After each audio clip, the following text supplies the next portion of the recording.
Hey, what's up YouTube? It's Eric Leifer. I wanted to do an unboxing video and some initial thoughts on the new electric skateboard I got. I picked up an Ownboard Carbon AT. I did get the AT GT 2-in-1 setup, so I haven't put on my cloud wheels yet, but I at least wanted to show you just what comes with it and really my first impressions after I take my first ride. So let's get into it.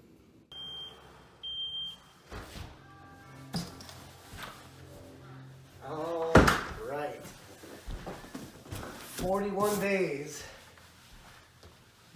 after I ordered, FedEx just dropped off the box.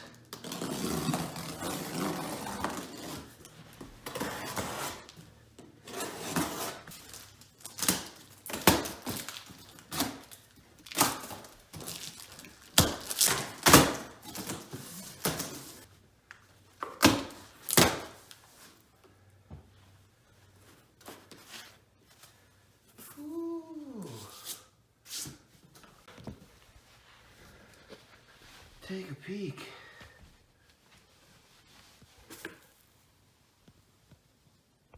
All right, the first thing I noticed right off the bat, we got a little grip tape peel here, not stuck down, but I do see a little piece of paper that they just didn't rip off all the way. So I'm gonna try to peel that off and stick it down, see how that goes. All right, I think I got that to stick down reasonably well. I had another bubble in the tape right here actually, which I was kind of surprised to see, but other than that, before I take it out of the box here, it looks pretty slick. Little mark here on the carbon fiber, but that's nothing to be concerned about, seeing as I'm gonna be putting a lot of wear and tear into this baby, so more marks to come, but looking pretty good so far. All right, let's get to actually taking this puppy out of the box. I think this thing is about 11 kilos, so what, 24 pounds? And upon initial lift, I believe it. I did get the 2-in-1 kit, so I can see the cloud wheels in here, and man, those things are giant. I'll check for cracks in the rims later, but interestingly enough, they are the black rims, which I think the new ones are the clear, so it looks like I did get somewhat of the older model.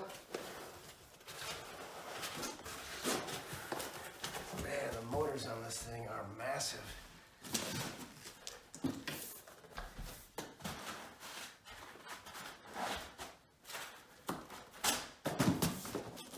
Ooh, baby.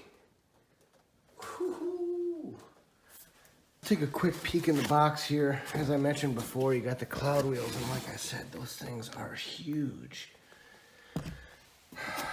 So, oh, this is interesting. 1, 2, 3, 4, 5, 6 belts. That's fascinating. So it looks like an extra set and then maybe a different set for the cloud wheel pulleys. So obviously you got your user manual, the other 2 cloud wheels in here, charger. Looks like you got the cloud wheel pulleys here. Like I said, belts to match, which is great.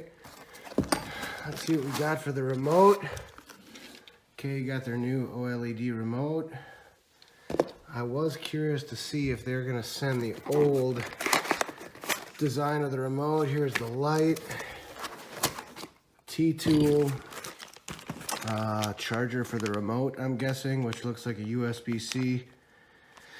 And Allen wrench there, and then it looks like the charger cable and your bump guard for the front or back, I suppose. Still wondering whether or not I'm going to use this, just because obviously on the back I probably won't. It's pretty well protected, but even the front, since the wheels project past, I might just go ahead and leave it off the front.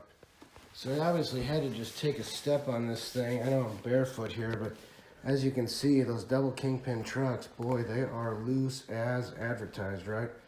So luckily I went ahead and got some other bushing sets from Evolve. I know Riptide's got some really good ones too, but hoping to tighten those trucks up. Just take a look at the underside of the board. There are the double kingpin trucks, as I mentioned. The new bushing sets that I got do come with new bushings, new cones, and new pivot cups for the bottom, but I mean, here it is. Take a look. We do have some, I don't think it's delamination, but just some irregularities in the carbon fiber. Around this access panel here, you can see even more. It is smooth to the touch, but just have some concerns here of that potentially peeling in the future. But take a look at the back of the board. Like I said, motors are pretty huge. Already just a couple little, ooh, good, that's just little stuff that wipes off. But a couple marks on the motors, nothing bad.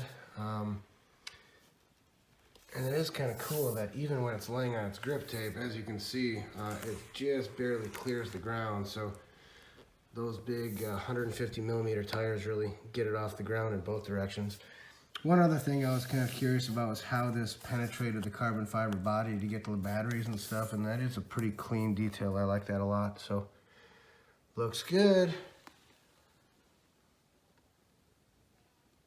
Before I do change out the bushings, I was just going to try to tighten up these trucks and see how it feels. There's been a lot of chat on the Ownboard Facebook page about exposed threads, and as you can see out of the factory, it looks like they got about pretty flush on that kingpin. So I'm going to try to tighten these down, maybe 2 threads, and see how they feel. And if they're still a little bit too loose, I'll put on those 98A firmer bushings that I got.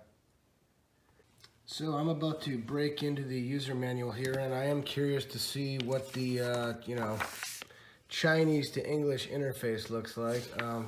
Before I turn this on and try to charge the remote and board, I just want to make sure I do everything properly. One quick observation I made on the OLED remote, I don't think I have to insert batteries in here. I think the rechargeable battery is already in here, but first feel, this is pretty light and, dare I say, cheap feeling. So one other thing, I am coming from a boosted platform, so I am used to my boosted remote, and this wheel is just quite a bit looser, I guess I'll say, or a lot easier to push up and down than my boosted remote. So not saying it's a bad thing, just probably something I have to get used to. I just got to be real easy on this wheel because, boy, it moves super easy. So otherwise, comfortable in the hand. We'll see how this goes. All right, so it says that the remote and board have been linked at the factory, and obviously you can see some, you know, how it works when you translate one language to another. It kind of sounds funny, but either way, thought it was interesting that they show the remote here with the roller as 1, a power button and options is 2 and 3, and then the screen is 4. But number 2, instead of just saying A and B, they're saying number 2 is button A, number 3 is button B. So power button being A, and this settings button, I've been calling it B. So it looks like you hold down the A button for 5 seconds, you'll get a flashing light, and then you press the A button again for 5 seconds. So let's give that a shot. I do have the board off right now, so I'm going to turn the remote on. Let's try to turn the board on.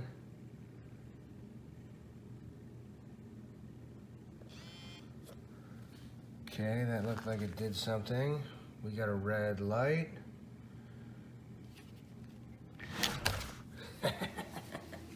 I guess it linked up because it drives, and as I mentioned earlier, that is so funny that it does still clear even with the board flipped upside down. So sure enough, I was going to see if the wheels spin, but it actually moved the board.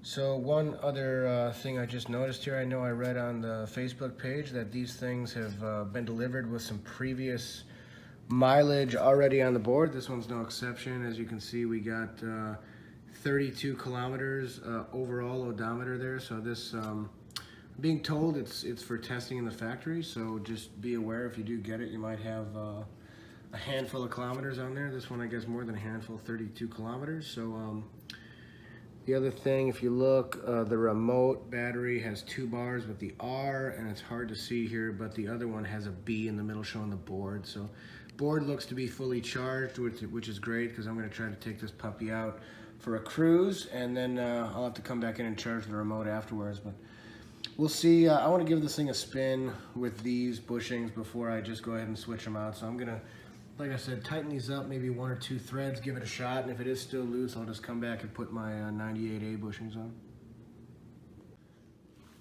All right, so I'm going to use the T-tool that was provided with this board.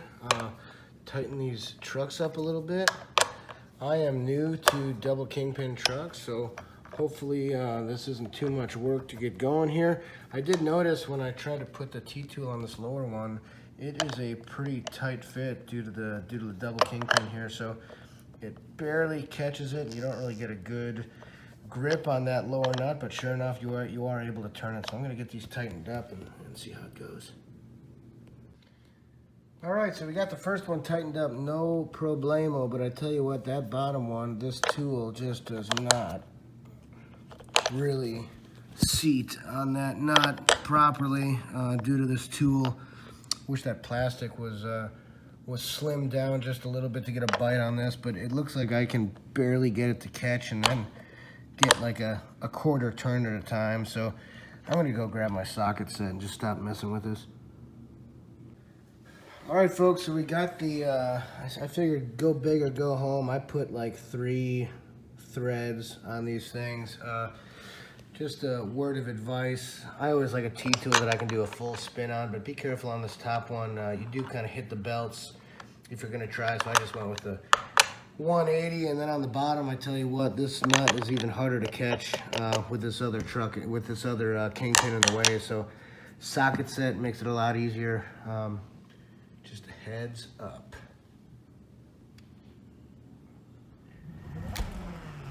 All right, I did just want to do a quick side-by-side. Here is my old boosted remote, and here is the OLED. So once, I mentioned the weight, but gosh, this has to be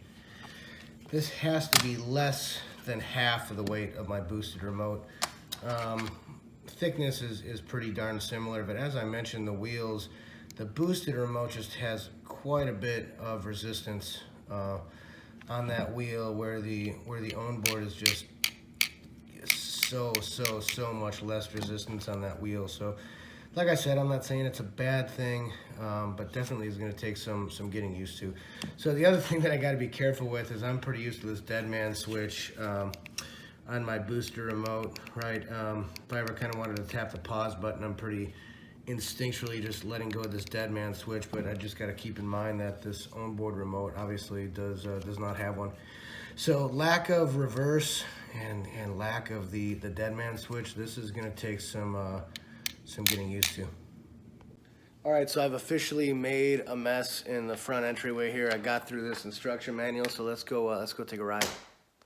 All right, so I'm just getting ready to take off here, and I just it's pretty hot out today. It's almost 90, so I'm usually wearing my pads underneath like a pair of sweatpants or something, but since it's hot as heck, I'm just going knee pads under the shorts. I got my flexible elbow pads, and then I've had a couple wrist surgeries, so I don't leave home without these little cheap wrist guards. I know they take some getting used to, but the remote works okay while I'm holding it, so we'll see how that goes. So I've always wanted to steal this from Daniel Kwan. Don't forget your helmet. All right, man, I've always wanted to do that. Daniel Kwan, love your videos, by the way.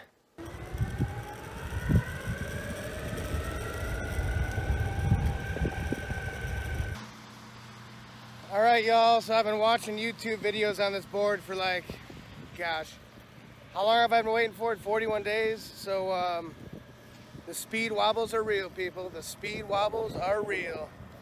So I haven't taken it near high speed yet. I'm just still trying to get a feel for it, but I've already had a couple just shimmies. So it's gonna take some getting used to, but like I said, I think I'm gonna switch out those bushings to the firmer ones and see if that helps. But I will say turning radius compared to my boosted is like off the charts, so wish me luck.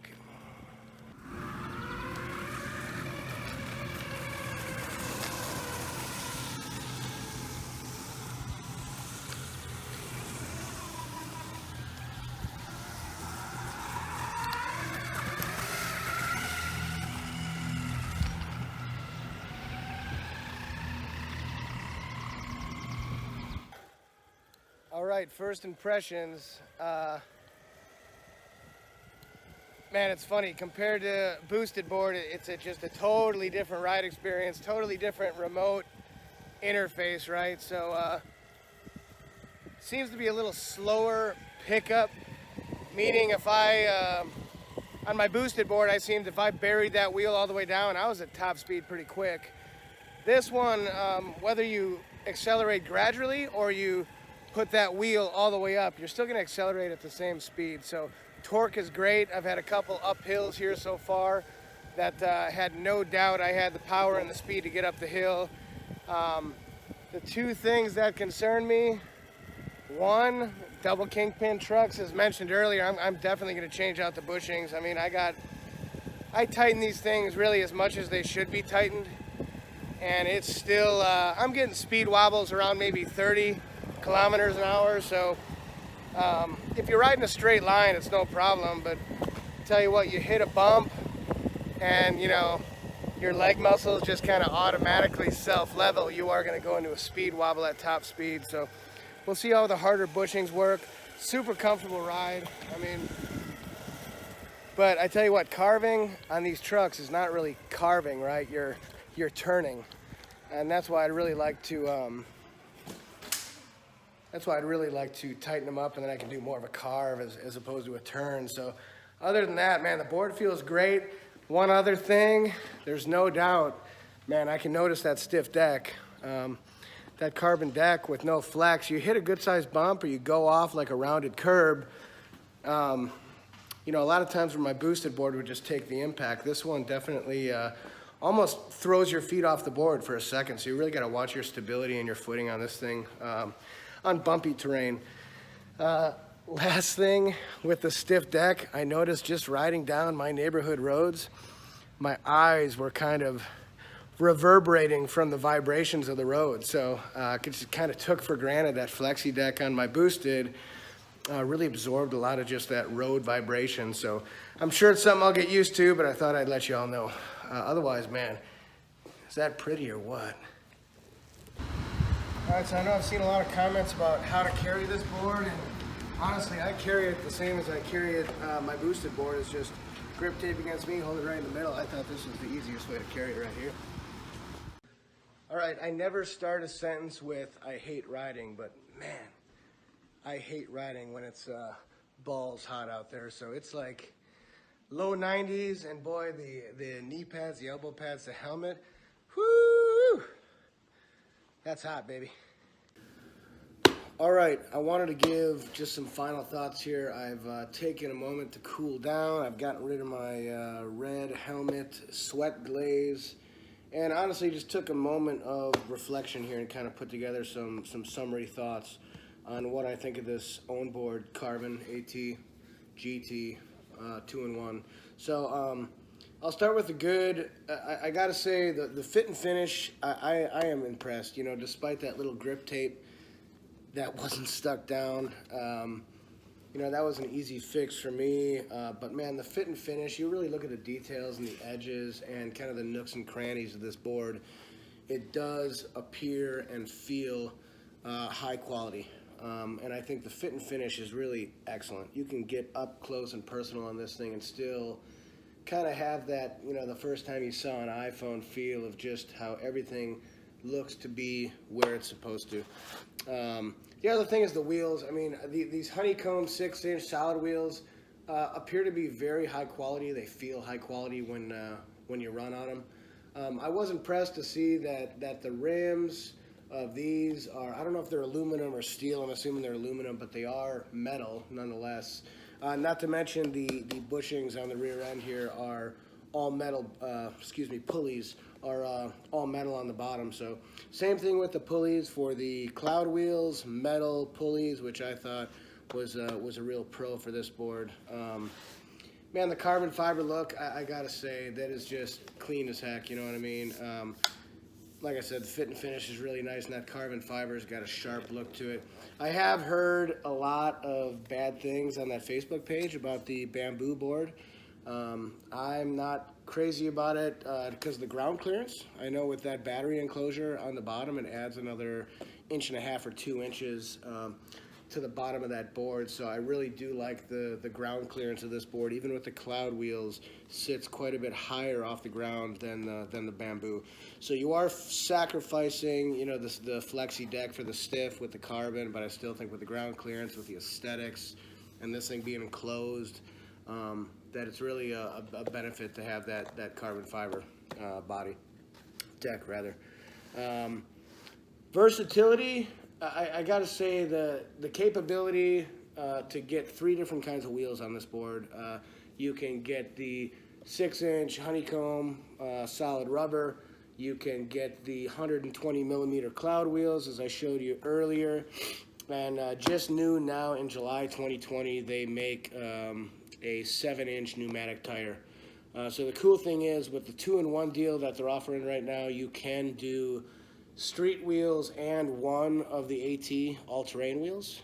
So you can get the cloud wheels and the solid honeycomb, or you can get the cloud wheels and the 7-inch pneumatic for an extra $100. So to get the metal pulleys, the extra belts, and that extra set of AT wheels, I think $100 extra is a pretty good thing. So great value all around when compared to other brands, especially Evolve. I know that they got a couple things on Ownboard, one being the customer service, but like I said, the value on this thing is pretty amazing. So weight limits. So I saw online on Ownboard's website, they list the max rider weight of this board at 220 pounds.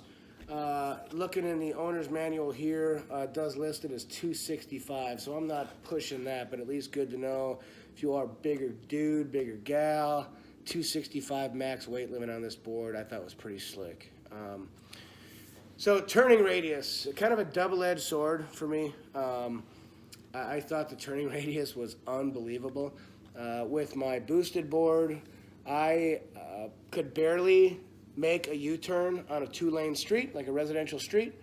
With the Ownboard, making a U-turn on a street is no problem. You can even make a U-turn in one of those 2 lanes. So turning radius is phenomenal, but like I said, those double kingpin trucks, I gotta get used to those, right? I'm gonna try the tighter bushings, and we'll see how that comes out.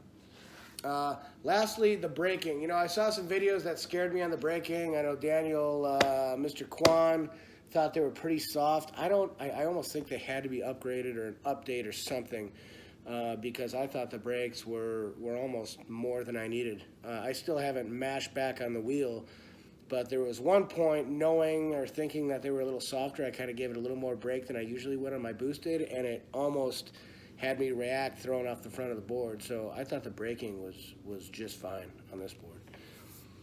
So I think that kind of summarizes the things I really loved about it. Now, just to touch a little bit on the things, you know, the areas for improvement, if you will, or the bad qualities of this board. Lead time. As I mentioned at the beginning of the video, I waited 41 days to get this board. I did not pay extra for expedited shipping, which I think you can, and I don't recall if it's an extra $50 or something to get it air shipped instead of coming overseas on a ship. But like I said, I waited 41 days. It was actually 38 days before I got an accurate tracking number. They can't really give you an accurate ETA until the boat lands in California, or where I assume they're all coming into the States through the same place in Carson, California.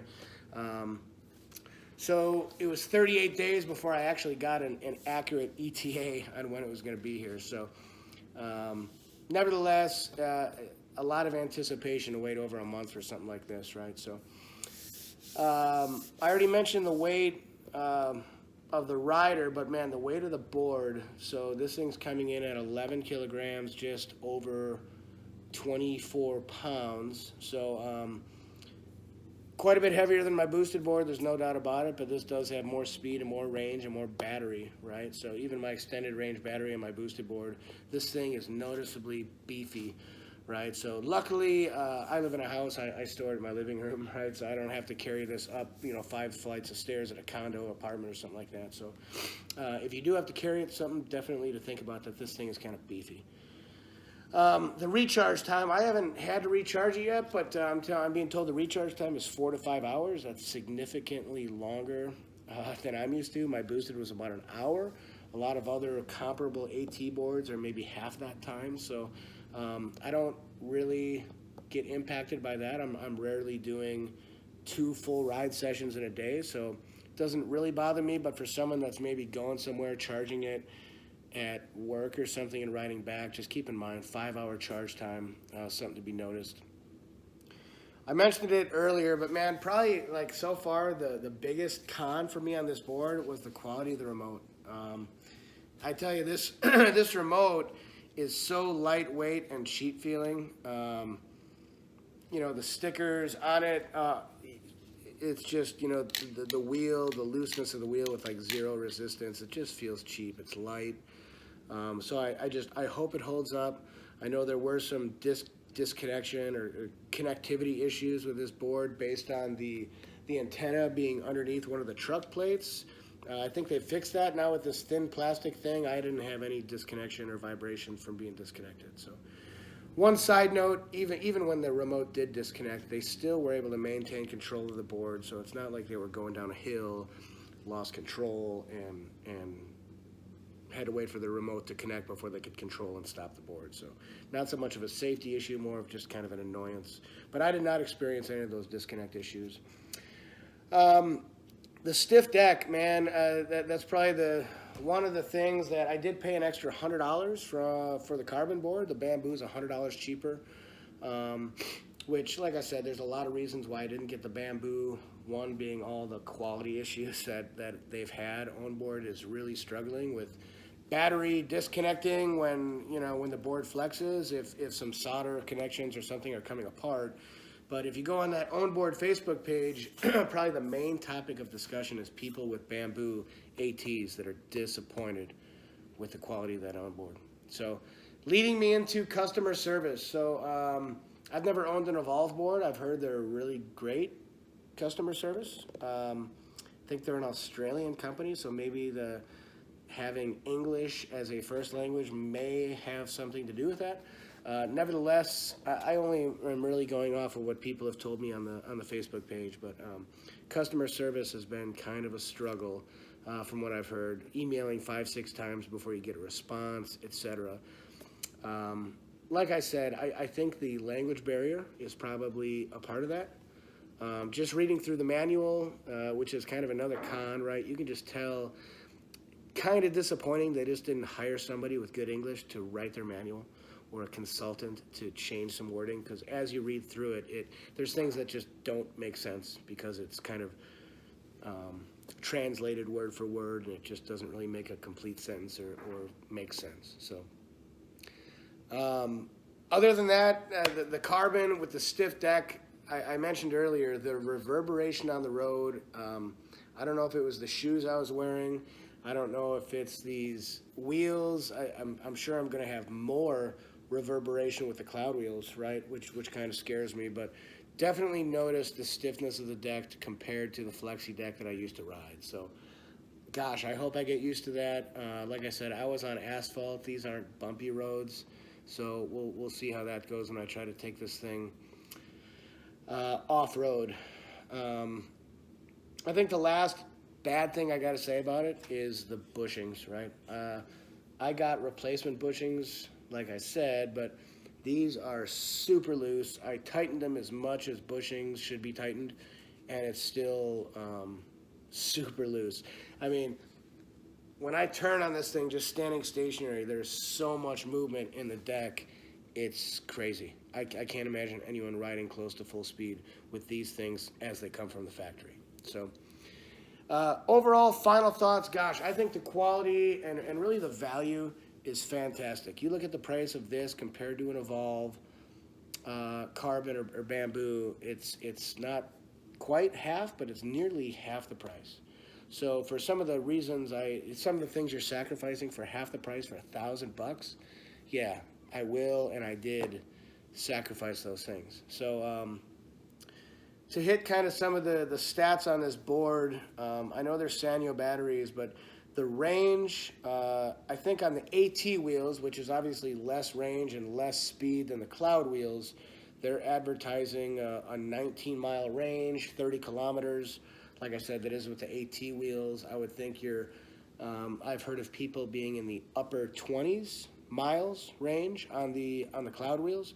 So figure 20 to 30 mile range, which I thought was pretty fantastic. And then speed, 24 mile an hour max, 38 kilometers an hour, which is more than I really need, right? I'm usually in like the low 20s, maybe 22 is about as fast as I want to go. I took one, you know, I put almost 1,000 miles on my boosted board, and I had one bad spill. It was a transition from concrete to brick, and the board just stopped, and I didn't. So that was almost 25 miles an hour, and gosh, that's when I started wearing all the pads that I mentioned before. So I don't really need to go faster than this board goes. So. Last big final thought, man. I mentioned the value. I just wanted to mention what I paid for this. I did use a discount code. It was new100, NEW100. Got me $20 off. Big whoop, but it's something. So I got $20 off this board, and I paid $11.49. So $1,149 is what I paid for this. I did pay an extra 100. So take 100 off of that if you want the bamboo. I paid an extra 100 for the carbon, and I think I said already I paid an extra 100 for the 2-in-1 kit. So take $200 off of that if you just wanted the bamboo with just the AT or the bamboo with just the cloud wheels. So I think it's super cool that now they offer a 7-inch pneumatic. I wish they would have had that when I bought this. I would have got the 2-in-1 with the cloud wheels and the 7-inch pneumatic tires. I did just check their website. It is the same price. So whether you get this and the cloud or the pneumatic and the cloud, you're still paying that extra $100 for the 2-in-1. So I thought that was pretty great. I think that's all for final thoughts. I will post another video. I got like a whopping 5 or 10 miles on this board. So I want to get like a couple hundred and change out those bushings, try the cloud wheels, and really get an impression of what this thing's about. But certainly recommend it if you got $1,000 to go blow on a toy. I would recommend this Ownboard. That's all I got, guys. Take care. Eric Leifer. We'll talk to you guys soon. Hey, all right, you guys. Thanks a lot for watching. I know the video went super long. This is the first YouTube video I'm ever posting, so I'll try to keep it a lot shorter in the future. So if you could, hit like below, subscribe to my page. I got a bunch of good footage coming up, drone videos, camping, biking. My wife and I do a lot of traveling, so more videos to come. If you can, subscribe down below, and thanks again for watching.